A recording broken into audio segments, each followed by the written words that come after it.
지지난주 김성준 목사님께서 히브리서 11장 본문으로 설교하시면서 히브리서 11장 29절 말씀에 관한 자세한 설명을 저에게 토스하셨는데요. 히브리서 11장 29절 말씀 제가 읽어드리도록 하겠습니다. 믿음으로 그들은 홍해를 육지같이 건넜으나 애굽 사람들은 이것을 시험하다가 빠져 죽었으며 라는 말씀인데, 오늘 이 시간에는 김성준 목사님의 토스를 제가 받아서 어떻게 이스라엘 백성들이 홍해를 육지같이 건넜는지 그 자세한 내막을 살펴보면서 함께 은혜를 나누고자 합니다. 혹시 사방이 꽉 막힌 것 같은 답답함과 막막함을 표현할 때 어떤 사자성어 쓰시는 줄 아시나요? 사면초가라고 하는 사자성어 들어보셨습니까? 말 그대로 풀이하면 사방에서 들리는 초나라 노래다, 그런 뜻인데요. 진시황이 세운 진나라가 멸망한 뒤에 초나라의 항우와 한나라의 유방이 천하의 패권을 두고 해하라고 하는 강에서 벌인 마지막 결전이 이 사면초가라는 사자성어의 배경이 되는 사건입니다. 그 마지막 결전에서 한나라 군대가 승기를 잡아서 초나라 군대를 포위를 합니다. 그때 한나라의 지략가였던 장량이 초나라 군대를 무너뜨릴 계책을 하나 내는데요, 바로 한나라 군대의 포로로 잡혀있는 초나라 사람들에게 초나라 노래를 부르도록 한 겁니다. 사방에서 초나라 노래가 이렇게 들려오니까 전의를 상실한 초나라 병사들이 탈영하기 시작하면서 이 초나라 군대가 급속히 무너져 내리기 시작했고, 초나라 군대를 이끌던 항우 역시 이미 초나라가 한나라에 의해서 점령당한 줄 알고 크게 낙담해서 그리고 스스로 목숨을 끊고 맙니다. 이 고사를 배경으로 하여서 사면초가는 아무에게도 도움이나 지지를 받을 수 없는 고립된 상태에 처하게 된 것을 일컫는 말로 사면초가라고 하는 사자성어가 쓰이고 있습니다. 사면초가라는 사자성어로 설교를 시작하는 이유가 있습니다. 오늘 본문에서 우리가 만나게 되는 이스라엘 백성들의 모습을 한마디로 표현하자면 사면초가다, 그렇게 말씀드릴 수 있기 때문입니다. 출애굽기 14장에서 만나게 되는 이스라엘 백성들은 앞으로도 갈 수 없고 뒤로도 갈 수 없는 진퇴양난의 상황에 처해 있습니다. 무섭게 추격해온 애국 군대의 서슬퍼런 칼날이 바로 등 뒤에 있는데, 앞에는 넘실거리는 홍해가 가로막고 있어서 옴짝달싹할 수 없는 풍전등화의 위기 앞에 이스라엘이 놓이게 된 겁니다.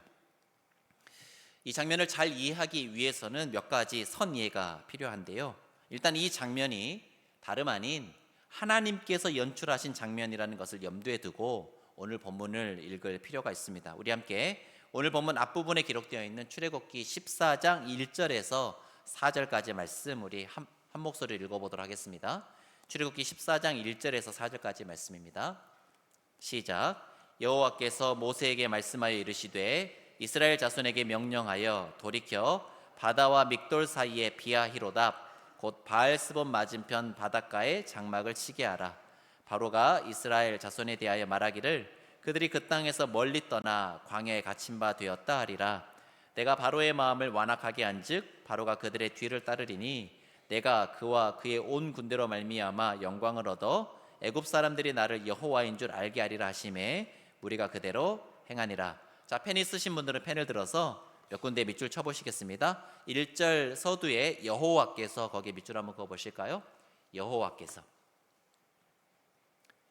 밑줄 그으셨으면 쭉 내려오셔서 4절 처음에 내가 나오죠? 내가, 거기에 밑줄 그어보시고 조금 뒤로 가셔서 바로의 마음을 완악하게 한지 바로가 그들의 뒤를 따르니 그 다음에 나오는 내가, 거기 내가 해도 밑줄 한번 그어보겠습니다. 여호와께서, 내가. 자, 방금 밑줄을 그은 내용을 통해 우리가 알 수 있는 사실 하나가 있는데요, 그것은 바로 이스라엘 백성들을 바다와 믹돌 사이에 비아히롯이라는 곳으로 인도해 가신 분이 다름 아닌 누구시라는 겁니까? 하나님이시라는 겁니다. 다시 이야기하면 하나님께서 일부러 이스라엘 백성을 홍해 근처까지 끌고 가셨다는 것입니다. 보통 이스라엘이 건넜다고 보는 홍해를 시나이 반도 서쪽편 홍해라고 보고 시내산이 시나이 반도 꼭지점 부근에 위치해 있다고들 그렇게 보통 대략적으로 이야기를 합니다. 하지만 일군의 사람들은 시내산이 시나이 반도에 있는 것이 아니라 아라비아 반도에 있다라고 그렇게 주장하면서 이스라엘이 건넌 홍해를 시나이 반도 동쪽편 홍해라고 그렇게 이야기하는 사람들이 있습니다. 저는 개인적으로 시내산이 시나이 반도가 아니라 아라비아 반도에 있다라고 하는 설을 좀 더 지지하는 입장이 있습니다. 그 일군의 사람들에 의해 비아히롯이라고 추정되는 지역이 바로 시나이 반도 동쪽 해안 중심부쯤 위치한 누에이바라고 하는 곳인데요. 제가 이 누에이바라고 하는 곳을 2013년에 제가 방문한 적이 있는데, 시나이 반도 동쪽 홍해길을 따라 쭉 내려가다 보면 수십만에서 수백만의 사람들이 운집해도 모자람이 없을 것 같은 아주 넓은 평지가 나오는데, 바로 그 평지가 누에이바입니다. 제가 그림 하나 가져왔는데요. 저희가 누에이바입니다. 굉장히 넓은 평지가 펼쳐져 있죠. 실제로 보면 굉장히 넓습니다. 가보면 그림 하나 더 보여주시겠습니까? 자, 저렇게 되어 있는데, 저기가 넓은 평지가 저렇게 펼쳐져 있는데요. 보시면 뒤에는 산악지대가 펼쳐져 있고, 산악지대 사이에 뭐가 보입니까? 길이 하나 보이지요. 저 길이 무엇이냐면 와디 와티르라고 하는 계곡길입니다. 그러니까 시나이 반도 서쪽편에 있는 이집트에서 이 누에이바로 오려면 저 와디 와티르라고 부르는 저 계곡길을 통과해서 와야 합니다. 시나이 반도 동쪽 해안을 따라서 길게 산악 지형이 형성되어 있기 때문에 다른 방면으로는 누에이바에 올 수가 없고요. 저 와디 와티르라고 하는 저기를 통과하는 계곡길을 통해서만 누에이바에 이를 수 있는 거죠. 그림 하나 더 보여주시겠습니까? 위에서 보면 저렇습니다. 저기 노란색으로 동그라미로 표시해 놓은 데가 누에이바이고요. 저기만 굉장히 넓은 평지가 펼쳐져 있죠. 그 사이에 막 꼬불꼬불한 길이 나 있는데 저기가 와디 와티르입니다. 한번 다른 그림 저런 거죠. 저 길을 따라서 쭉 가다 보면 저 넓은 누에이바에 저렇게 이르게 됩니다. 계곡길이라고 생각해서 굉장히 좁은 계곡길이라고 생각하기 쉽습니다만 아닙니다. 굉장히 그 계곡길 자체가 우리가 가보면 굉장히 넓은 길입니다. 넓은 길이어서 충분히 마차도 전차도 이런 것들이 다 지나다닐 만한 큰 길이긴 하지만 어쨌든 그러나 골짜기 외길입니다. 자, 저를 비춰주시겠습니까? 물론 누에이바라고 하는 곳이 비아히롯이다 그렇게 단정 지을 수는 없지만, 본문의 정황상 이스라엘 백성들이 골짜기 외길을 따라 도망쳤고 그 길로 애국 군대가 쫓아왔다고 한다면, 좌우에 있는 산악지대로 갈 수 없는 이스라엘 백성들은 어디를 향해서만 갈 수밖에 없습니까? 무조건 앞을 향해서만 갈 수밖에 없는 거죠. 자, 그런데 그렇게 도망치다 계곡길 끝에서 널따란 평지를 만나는데, 근데 그 평지 앞에 뭐가 있는 겁니까? 홍해라고 하는 거대한 바다가 있는 겁니다. 뒤에는 애국 군대가 쫓아오고 있는데 앞에는 넘실거리는 홍해가 있으니 앞으로도 뒤로도 갈 수 없게 된 이스라엘은 이른바 도간에 든 쥐신세가 되고 만 셈이죠. 이스라엘이 출애굽 이후에 어떤 루트를 따라 홍해에 이르렀는지, 그리고 이스라엘 백성들이 건넌 홍해가 어디인지에 대한 또 다른 하나의 설이 있는데, 그림 하나 더 보여주시겠습니까? 네, 그 그림 말고 지나서 저 그림, 출애굽에서 저 시나이 반도 왼쪽 편에 있는 홍해 광야길을 따라서 쭉 와서 시나이 반도 꼭지점을 지나고 난 다음에 얼마 지나지 않아서 건너갔다. 이제 저렇게 아라비아 반도로 건너갔다라고 하는 설인데요. 그 다음 그림 보여주시죠. 저기 보이면 산악지대가 저쪽에 몰려 있고 왼쪽에 좀 널따란 길이 보이죠. 저기를 이제 홍해 광야길이라고 하는데, 저 홍해길을 따라서 광야길을 따라서 쭉 와서 시나이 반도 꼭지점을 돌아서 저기 해협 아라비아 반도와 가장 가깝게 붙어 있는 저기 펼쳐진 널따란 평지가 비아이롯이고 거기서 이제 홍해를 건넜다라고 보는 거죠. 다음 그림 한번 보여주시겠습니까? 좀 확대해서 보면 그 지역을 시나이 반도 꼭지점을 돌아서 저기 펼쳐진 저곳이 비아이롯이고 저쪽에서 제가 화살표로 표시한 저 지점을 건넜다라고 보는 그런 또 하나의 설이 있습니다. 주장이 있는데, 저는 그런데 이 세 번째 견해가 상당히 근접하겠다라고 생각하는 이유가 있습니다. 왜 그러냐면, 일단 시나이 반도와 아라비아 반도가 제가 제일 가깝습니다. 제가 제일 가까운 지역이고, 홍해가 기본적으로 수심이 2,000m에서 3,000m 정도 되는 굉장히 깊은 바다입니다. 깊은 바다인데 지금 저 화살표로 표시되는 저 지역은 50m, 60m 정도밖에 안 되는 얕은 바다입니다. 그러니까 바다 안에 큰 산이 올라와 있고 밑에는 그 좌우로는 깊은 바다지만 저기만 굉장히 얕은 바다가 펼쳐져 있어서 저기서 이제 이스라엘 백성들이 건넜다라고 보는 건데, 저는 상당히 이제 설득력 있고 타당성 있는 견해다 그렇게 생각을 합니다. 자, 다음 그림 한번 보여주시겠습니까? 자, 그런데 저 길로 쭉 도망가다 보시면요, 제가 저 노란색 동그라미로 표시해 놓은 지역 보입니까? 저기가 산악 지역입니다. 막혀 있습니다. 그러니까 이스라엘 백성들이 쭉 돌아와서 저 위로 올라간다 하면 도망갈 길이 있습니까? 없습니까? 없는 거죠. 이른바 광야에 갇혔다라는 말이 그런 말입니다. 저기까지 와서 저 위로는 도망갈 길이 없기 때문에 그 옆에는 홍해고요. 뒤에는 뭐가 쫓아오고 있습니까? 이집트 군대가 쫓아오고 있으니까 그러니까 도가니든 쥐 신세가 되었다. 사면 초가가 되었다. 그렇게 말씀드릴 수 있겠죠. 자, 화면을 저를 비춰 주십시오. 자, 누에이바를 뭐 비아이롯이라고 보든지 아니면 방금 보았던 그 지형을 비아이롯이라고 보든지 어찌 되었든 상관없이 지금 이스라엘 백성들은 어떤 상황에 처해 있냐면 더 이상 도망갈 곳이 없는 사면 초가의 상황에 처하게 되었다, 그런 말입니다.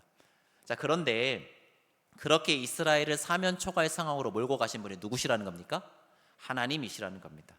하나님께서 이스라엘을 일부러 사면 초가의 상황으로 몰고 가신 이유에 대해 방금 전 읽은 출애굽기 14장 3절은 뭐라고 말씀하고 있느냐, 이렇게 설명하고 있는데요.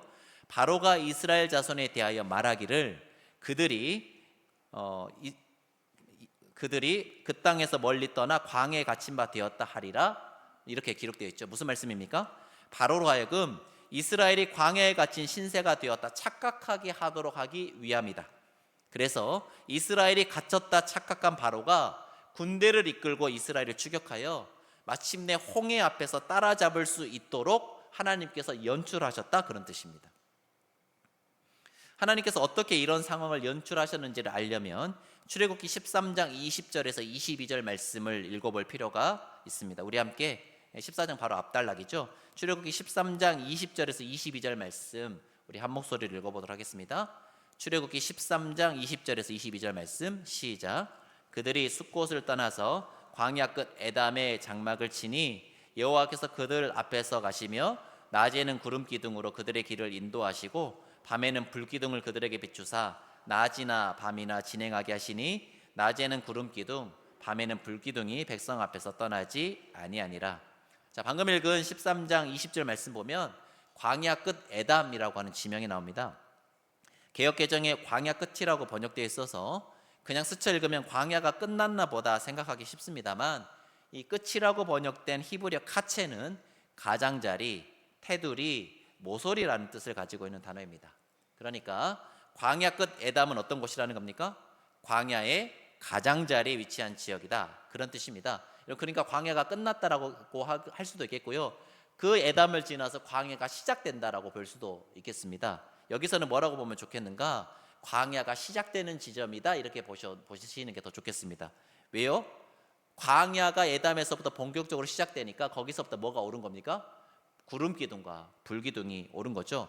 광야의 극심한 일교차, 곧 광야 한낮의 뜨거움과 한밤의 추위를 막아줄 구름 기둥과 불 기둥을 광야가 시작되는 에담에서부터 솟아오르게 하셨다는 것입니다. 자, 그런데 광야가 본격적으로 시작되는 에담에서부터 구름 기둥과 불 기둥이 솟아오른 더 중요한 이유가 13장 21절 후반부에 기록되어 있는데요. 우리 함께 13장 21절 말씀 한 번 더 한 목소리를 읽어보도록 하겠습니다. 시작. 여호와께서 그들 앞에서 가시며 낮에는 구름 기둥으로 그들의 길을 인도하시고 밤에는 불 기둥을 그들에게 비추사 낮이나 밤이나 진행하게 하시니. 자, 펜 있으신 분들은 펜을 들어서 어디에 밑줄 그으시냐? 21절 끝부분 낮이나 밤이나 진행하게 하시니, 거기에 밑줄 한번 그어 보실까요? 낮이나 밤이나 진행하게 하시니. 자, 여러분, 하나님께서 낮에는 구름 기둥, 밤에는 불 기둥으로 이스라엘을 인도하신 목적이 뭐라고 기록되어 있습니까? 낮이나 밤이나 진행하게 하시기 위함, 즉 밤낮을 가리지 않고 이동하게 하시기 위함이다, 그렇게 기록하고 있습니다. 자, 이쯤 되면 하나님께서 출애굽한 이스라엘 백성들을 광야길에서 급하게 몰고 가셨다라는 느낌이 듭니다. 왜 그러셨을까요? 낮이나 밤이나 막 하나님께서 이스라엘 백성들을 몰고 가신 거죠. 왜 그러셨을까? 정답은 뒤쫓아오는 애굽 군대와의 격차를 정교하게 조정하시기 위함입니다. 자, 애굽 군대는 철병거로 이루어진 정예부대입니다. 그러니 기동력에 있어서는 부녀자와 아이, 노인과 가축까지 이끌고 이동하는 이스라엘보다 월등히 앞섭니다. 하지만 애굽 군대는 밤낮으로 이동하지는 못했을 것입니다. 뜨거운 낮에는 쉬고 서늘한 밤에 이동했던지 아니면 환한 대낮에 이동하고 캄캄한 밤에는 쉬었던지 둘 중에 하나였을 겁니다. 그러니 애굽 군대가 이스라엘 백성들을 단숨에 따라잡지는 못했습니다.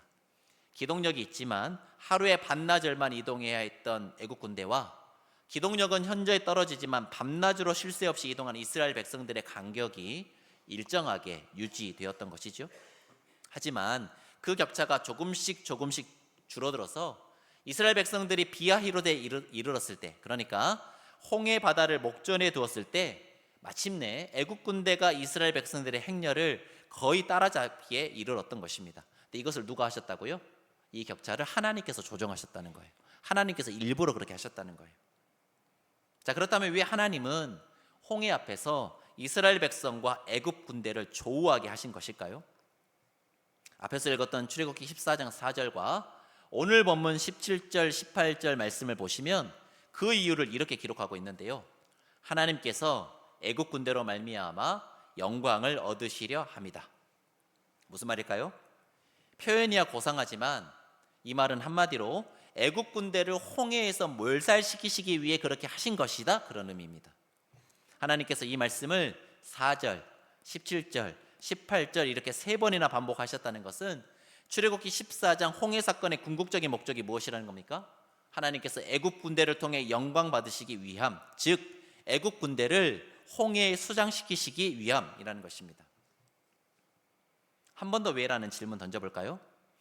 이스라엘이 출애굽했으면 되었지 왜 하나님은 굳이 이스라엘을 피할 길 없는 함정으로 몰아가셔서 바로의 마음을 자극하신 것일까요? 그리고 왜 하나님은 그렇게 출동한 애굽 군대를 굳이 홍해에서 몰살시키신 것일까요? 그것은 바로 이스라엘에게 진정한 자유를 주시기 위해서입니다. 자, 생각해 봅시다. 만약 출애굽한 이스라엘이 가나안 땅으로 들어가 국가를 세운다 해도 여전히 고대 근동에서 가장 강한 국력을 자랑하던 애굽의 군대가 고스란히 남아있다고 한다면 가나안 땅에 세워질 신생 이스라엘은 계속 애굽의 군사적 위협 아래 살아야 했을 것입니다. 어쩌면 이스라엘이 출애굽하면서 겪었던 열 재앙의 여파가 가라앉고 애굽의 내정이 안정화되면 애굽의 통치자 바로는 언제든지 이스라엘에게 복수하기 위해 가나안 땅에 쳐들어왔을지도 모릅니다. 그러니 하나님은 애굽의 군대 자체를 홍해에 수장시키셔서 단시간 내에 애굽이 재기하기 힘들 정도의 강력한 타격을 가하심으로 가나안 땅에 세워질 신생국 이스라엘의 자유와 안전을 확보하고자 하셨던 것입니다. 하지만 하나님의 이러한 원대한 계획을 알 턱이 없는 이스라엘 백성은 뒤쫓아오는 애국 군대의 살기등등한 모습과 넘실거리는 홍해의 거센 파도를 보면서 심히 두려워 큰 소리로 부르짖으며 모세를 원망하고 있었습니다. 풍전등화, 사면초가 그 어떤 말로도 죽음의 사선을 넘어가고 있는 듯한 이스라엘 백성들의 그 절망적인 상황을 표현하기 어려울 것입니다. 원망과 탄식과 자포자기와 부르짖음이 뒤범벅이 된 칠흑 같은 절망의 밤이 그렇게 이스라엘 백성들에게 도래했던 것이지요. 그런데 바로 그때 출애굽의 지도자 모세가 이스라엘 백성 앞에 서서 이렇게 선포합니다. 너희는 두려워하지 말고 가만히 있어서 여호와께서 오늘 너희를 위하여 행하시는 구원을 보라. 여호와께서 너희를 위하여 싸우시리니 너희는 가만히 있을지니라. 이렇게 선포한 뒤에 그가 애굽에서 수많은 이적을 일으켰던 그 권능의 지팡이를 든 손을 바다를 향해 내밀었습니다. 혹시 10개라는 영화 보셨습니까? 10개라는 영화 다 보셨습니까? 혹시 이집트의 왕자라고 하는 애니메이션 보신 분 계십니까? 여러분 10개라고 하는 영화도 이집트의 왕자라고 하는 애니메이션도 모세가 바다를 향해 손을 내미는 이 장면을 클라이막스로 그리고 있는데요. 영상 보여드릴 수 있으면 좀 더 실감 날 텐데 영상을 보여드릴 수가 없어요. 왜냐하면 제가 유튜브로 이게 나가고 있기 때문에 영상 보여드리면 저작권에 걸려가지고 바로 유튜브가 내려갑니다. 그러니까 보여드릴 수가 없어요. 그냥 예전에 보셨던 분들 그냥 머릿속에 상상해 보시면 좋겠습니다. 보신 분들은 아시겠습니다만은 영상으로 이 두 영화의 장면을 보면 공통점을 하나 발견할 수 있는데요. 그것은 바로 모세가 손을 내밀자마자 그곳에서부터 바다가 갈라져 가기 시작했다는 것입니다.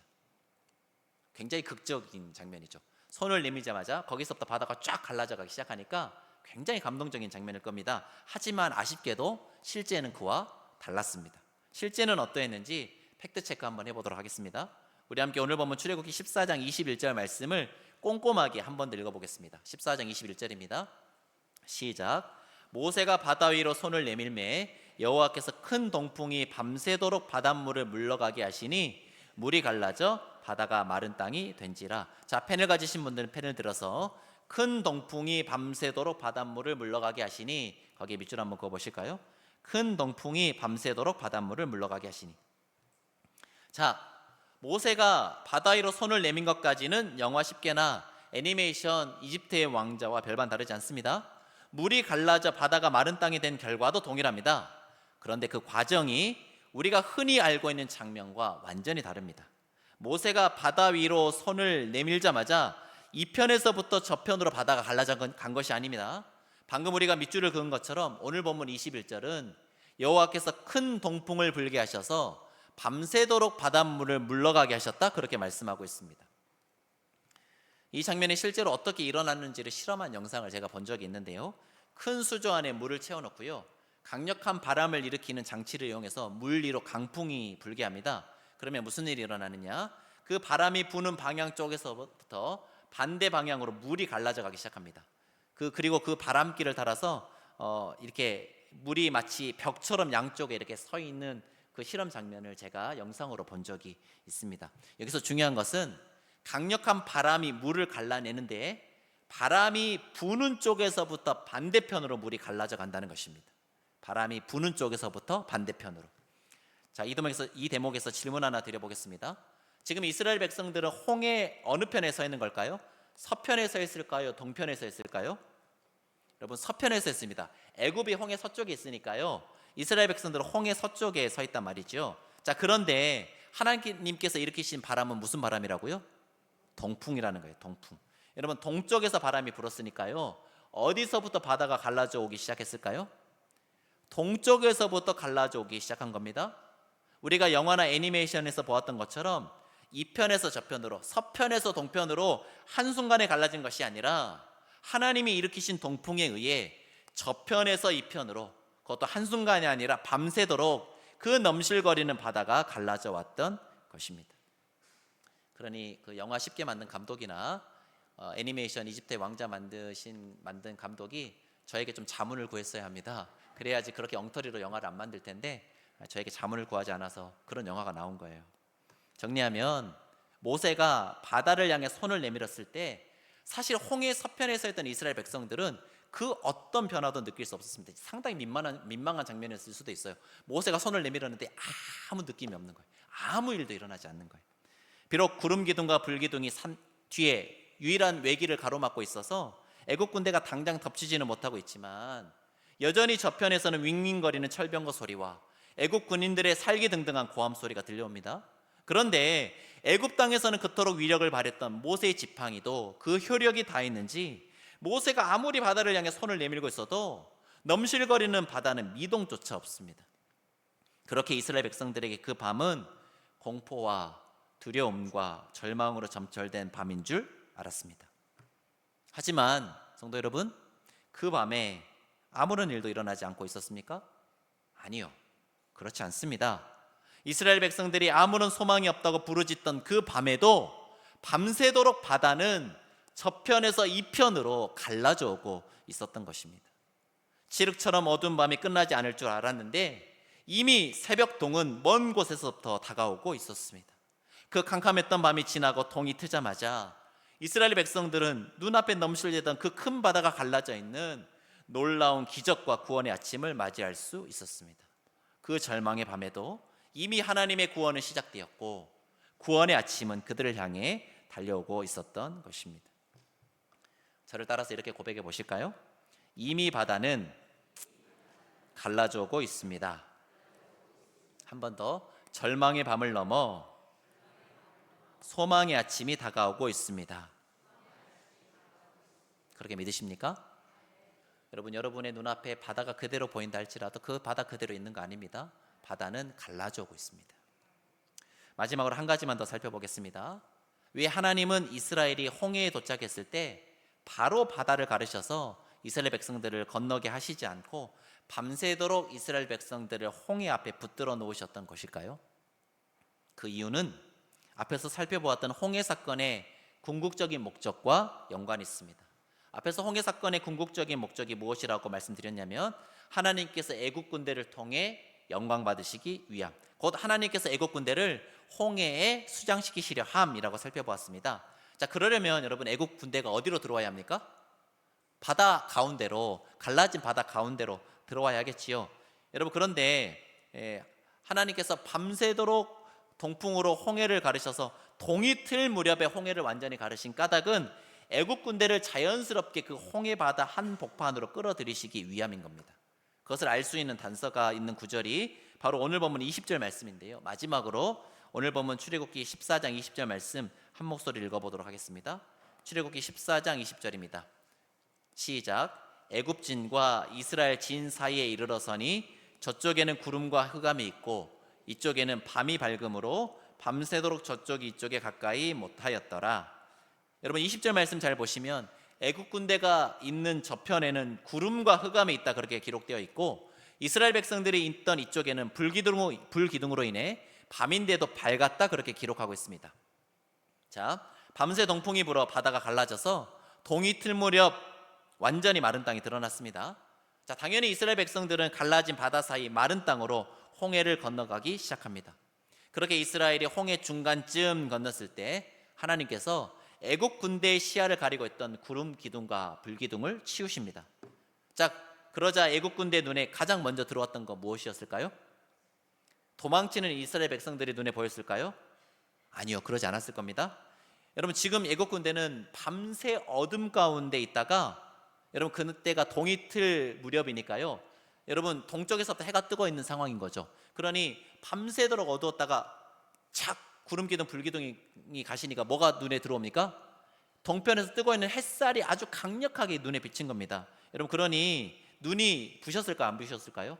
엄청 눈이 부셨을 거예요. 캄캄하게 있다가 여러분 갑자기 저편에서 해가 정면으로 비치니까 갑자기 눈앞에 아무것도 안 보이는 그런 상황이 됐을 겁니다. 막 그렇게 겨우 막 눈을 수습해가지고 봤더니 근데 지근거리에서 누가 도망치고 있었던 거죠? 이스라엘 백성들이 도망치고 있었던 거죠. 그러니까 정신 못 차리고 앞뒤 재지 못하고 그냥 이스라엘 백성들 쫓아가기 시작한 겁니다. 거기가 바다 한복판인 줄도 모르고 말이죠. 만약 바로와 애국 군대가 바다가 갈라져서 좌우에 벽을 쌓고 있는 줄 알았다면 여러분 그 바다 한복판으로 뛰어 들어갔겠습니까? 아마도 쉽사리 그렇게 뛰어들지는 못했을 겁니다. 그런데 애국 군대는 지금까지 구름과 흑암 한복판에서 깜깜이로 있었기 때문에 구름 이편 상황 전혀 몰랐던 거죠. 그러다가 갑자기 어둠이 걷히고 난 후 이스라엘이 도망치고 있는 모습을 막 흐릿흐릿하게 본 겁니다. 행여나 이스라엘 백성들 마른 땅을 받고 도망갈까봐 막 쫓아가기 시작하는데 거기가 바다이라고는 꿈에도 생각 못하고 그냥 이스라엘 백성들이 도망가고 있으니 당연히 마른 땅이라고 생각하고 그들 놓칠시라 허겁지겁 막 맹렬히 쫓아간 겁니다. 그런데 그렇게 아무것도 모르고 한참 이스라엘 백성들 쫓아 들어가 보니까 보다 갑자기 쎄한 느낌이 들어서 봤더니 뭐가 옆에 서 있는 거예요? 바다가 서 있는 거예요. 바다가. 이제 너무 당황스럽죠. 그래서 우왕좌왕하고 어떻게 해야 되나, 계속 가야 되나, 돌아가야 되나 우왕좌왕하고 있는데 이미 때는 늦은 거죠. 이스라엘 백성들은 이미 홍해 저편으로 건너갔고요. 우왕좌왕하고 있는 그 애국 군대에 뭐가 덮친 겁니까? 홍해 바다가 덮쳐서 애국 군대 전체가 홍해 바다에 수장되고 말았던 거죠. 이 놀라운 승리를 이스라엘에게 주시기 위해 하나님은 뒤에서는 구름과 흑암으로 애국 군대를 막고 계셨고 앞에서는 밤새 동풍으로 홍해 바다를 가르셔서 정확히 그 시점 동틀 무렵에 이스라엘 백성 눈앞에 마른 땅을 선보이셨던 것입니다. 사랑하는 성도 여러분, 때로 인생길에서 만나게 되는 고난과 역경이 너무 무거워 견디기 힘들 때가 있습니다. 지금 겪고 있는 고난의 터널의 끝이 너무나 멀게만 느껴지는 분들도 계실지 모르겠습니다. 아무리 기도하고 부르짖어도 기도의 응답이 너무 더디어서 과연 하나님께서 내 기도를 듣고 계시는가 낙심하고 있는 분들 혹시 이 자리에 계시지는 않습니까? 셀 수 없는 불면의 밤을 눈물과 한숨으로 지새우고 있는 분들도 아마 계실 줄로 압니다. 하지만 사랑하는 성도 여러분, 지금 이 순간에도 저편에서 이편으로 바다는 갈라져오고 있음을 믿으실 수 있기를 바랍니다. 이미 우리의 구원이 시작되었으며 전능하시고도 신실하신 하나님께서 우리의 구원을 끝끝내 이루실 것이라는 사실을 굳게 붙드는 저와 여러분 되실 수 있기를 바랍니다. 신앙이란 아무리 절망 어린 밤이라 할지라도 그 밤을 집어삼킬 하나님의 구원이 이미 시작되었음을 믿는 것입니다. 비록 지금 당장 환경과 상황이 변할 조짐이 없어 보인다 할지라도 여전히 고난의 터널은 길게만 느껴지고 서러운 눈물의 밤이 버겁게 느껴진다 하더라도 이미 하나님의 구원은 시작되었고 승리의 아침이 마침내 우리에게 임할 것을 굳게 믿을 수 있는 저와 여러분 될 수 있기를 간절히 소망합니다. 말씀을 맺겠습니다. 사랑하는 성도 여러분, 아무리 넘실거리는 큰 바다가 내 앞을 가로막고 있다 할지라도 그 바다보다 하나님이 크십니다. 하나님의 권능의 손에 의해 그 바다가 저편에서 이편으로 갈라져 오고 있다는 사실을 믿으실 수 있기를 바랍니다. 우리 앞을 가로막고 있는 장벽이 아무리 높고 견고하다 할지라도 하나님이 우리와 함께 하시기에 우리 앞에 놓인 그 큰 장벽을 능히 뛰어넘어 주님이 주실 그 놀라운 승리의 자리에 반드시 이르게 될 줄로 믿습니다. 지금도 우리를 향해 달려오고 계시는 전능하시고도 신실하신 하나님 온전히 붙들고 의지하심으로 날마다 승리하며 살아가시는 귀하고 복된 한강교회 모든 성도님들 다 되시기를 주님의 이름으로 간절히 축원합니다. 우리 말씀 생각하시면서 함께 찬양할 때 나는 믿네라고 하는 찬양할 텐데요, 가사 한번 띄워주시겠습니까? 내게 허락하신 시련을 통해 하나님께서 내 앞에 홍해 바다를 두셨다 할지라도 여러분 그 시련이 나의 믿음을 더욱 강하게 할 것입니다. 내가 때로 험한 산과 골짜기를 지나간다 할지라도 주님이 나를 더 가까이 이끄시고 내가 겪는 시험이 아무리 힘겹고 어렵다 할지라도 우리 주님이 그 시험과 역경보다 더 크신 분이시기에 하나님께서 우리를 반드시 구원해 주시리라 믿습니다. 내 앞에 바다가 놓여 있고 내 앞에 바다가 혹여나 갈라지지 않는다 할지라도 하나님께서 그 바다를 갈라주실 것입니다마는 그 바다 갈라지지 않으면 주가 나로 바다 위 걷게 해서라도 그 바다를 건너가게 하실 것입니다. 그러니 우리 믿음으로 고백합시다. 나는 믿네 주의 능력으로 내 삶 새롭게 되리라. 나는 믿네 주의 능력으로 담대히 나아가리라. 주와 함께 싸워 승리하며 날마다 믿음으로 나 살아가리라. 함께 말씀 생각하시면서 가사 묵상하시면서 나는 믿네 함께 찬양하도록 하겠습니다.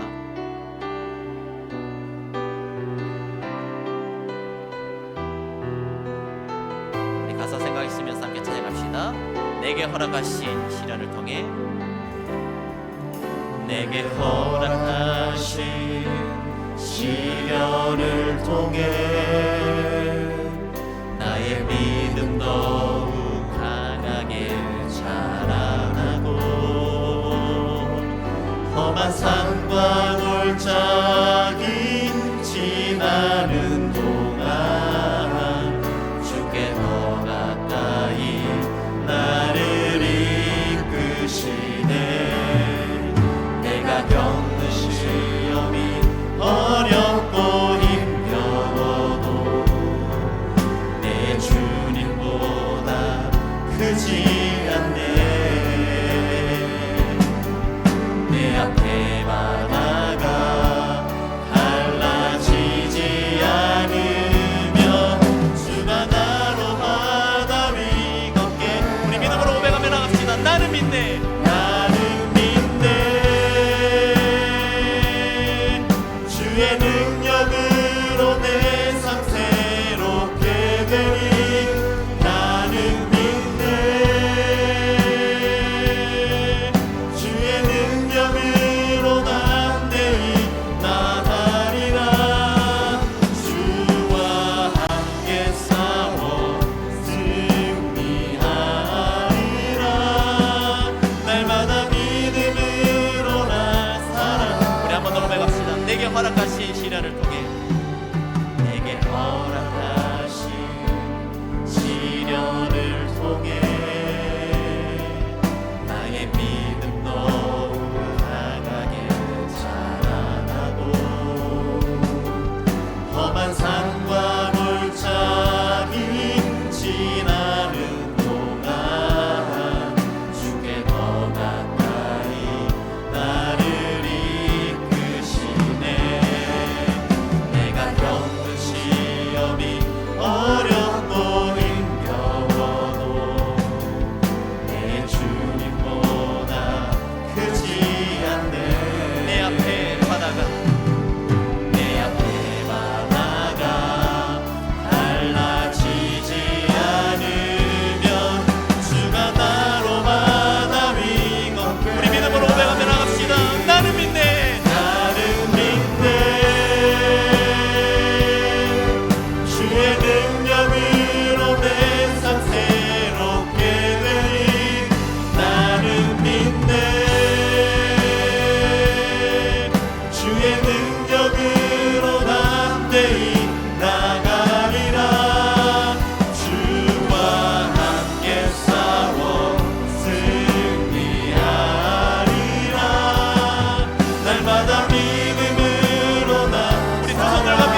모여서 함께 기도하는 시간 가질 때 혹시 이 자리에 계신 분들 중에 앞뒤 사방이 꽉 막힌 듯한 사면 초갈 상황에 처해 있는 분 계시다면, 누구에게도 이야기할 수 없는 깊은 절망의 밤, 그 홍해바다 같은 어려운 시간을 지나가고 있는 분들 계시다면 그 아픔, 그 고통 그대로를 정직히 하나님께 아뢰는 기도 드릴 수 있기를 바랍니다. 비록 지금 처해 있는 환경과 상황이 힘겹고 버겁다 할지라도, 내 앞에 있는 홍해바다가 크고 견고하게 보인다 할지라도 이미 바다는 갈라져오고 있음을 온전히 믿고 의지함으로 지금 현재 고난과 역경을 이겨낼 수 있는 힘과 용기 부어달라고 이 시간 주님의 이름 한번 부르고 합심하여 기도하도록 하겠습니다. 주여,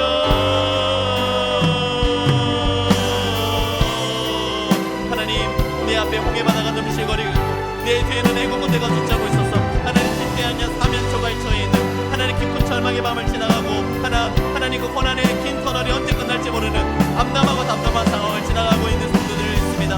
하나님, 그러나 하나님 여전히 환경과 상황이 그대로 보인다 할지라도, 홍해바다가 여전히 넘실거리고 있다 할지라도 하나님 그 바다 그대로 있는 것이 아니라 하나님께서 일으키신 그 권능에서 그 동풍으로 인하여 바다가 저편에서부터 이편으로 갈라져오고 있음을 믿음으로 고백하며 하나님 그 믿음의 눈으로 바라보며 나아갑니다.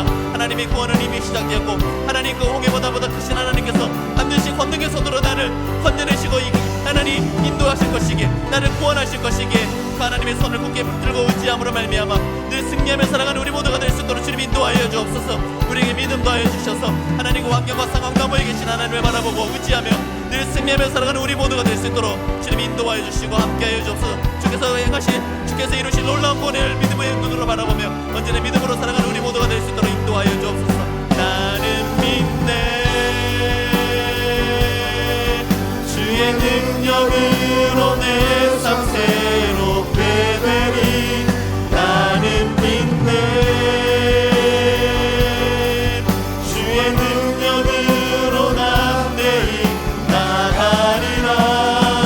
주와 함께 싸워 승리하리라. 날마다 믿음으로 난 살아가. 날마다 믿음으로 난 살아가. 우리 마지막으로 배웁시다. 날마다 믿음으로 난 살아가리.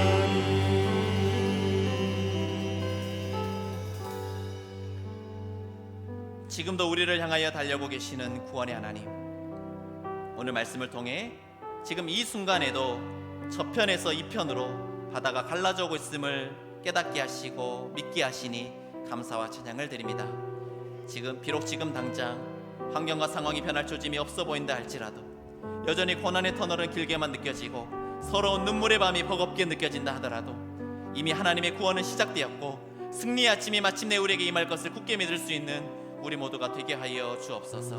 우리 앞을 가로막고 있는 장벽이 아무리 높고 견고하다 할지라도 크고 능하신 하나님, 그 장벽보다 크고 능하신 하나님께서 우리와 함께 하시기에 우리 앞에 놓인 그 큰 장벽을 능히 뛰어넘어 승리의 자리에 이르게 될 줄로 믿습니다. 지금도 우리를 향해 달려오고 계시는 전능하시고도 신실하신 하나님을 온전히 붙들고 의지함으로 날마다 믿음으로 승리하며 살아가는 거룩한 주의 백성들 다 되게 하여 주옵소서.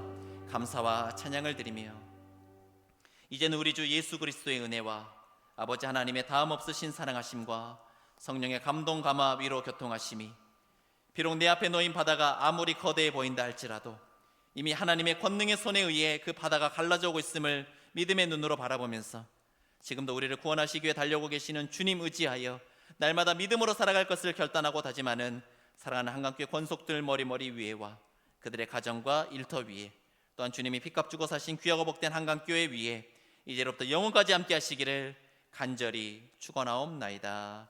아멘.